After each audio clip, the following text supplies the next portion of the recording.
masamang tao yon na ang naaalala yung masama kaysa sa mabuting ginawa mo sa kanya.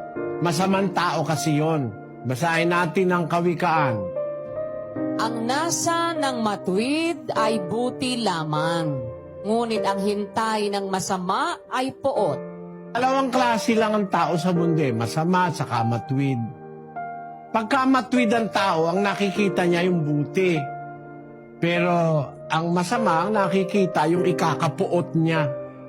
Ganon ang tao. Kaya ba't madaling makalimutan yung mabuti? Ang naaalala yung masama. Kasi yung tao na yon na tinutukoy mo, tao yon na masama. Taong masama yon. Kasi kung mabuting tao yon,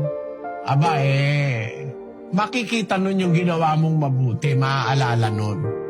Ganon kasi ang Diyos Ang Diyos, como matuwid, ang naaalala niyang ginawa natin yung mabuti. Kung nagkamali man tayo, kinakalimutan niya na yun Basahin natin ang 6:10 ng Hebreo. Sapagkat ang Diyos ay hindi liko upang limutin ang inyong gawa at ang pag-ibig na inyong ipinakita sa kanyang pangalan, sa inyong paglilingkod sa mga banal, at hanggang ngayon nagsisipaglingkod kayo. Hindi liko ang Diyos para limutin yung pag-ibig na ipinakita, yung kabutiang ginawa mo.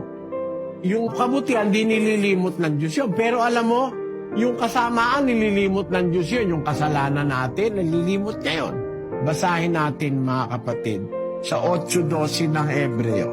Sapagkat ako'y magiging mahabagin sa kanilang kalikuan, at ang kanilang mga kasalanan ay hindi ko na aalalahanin pa.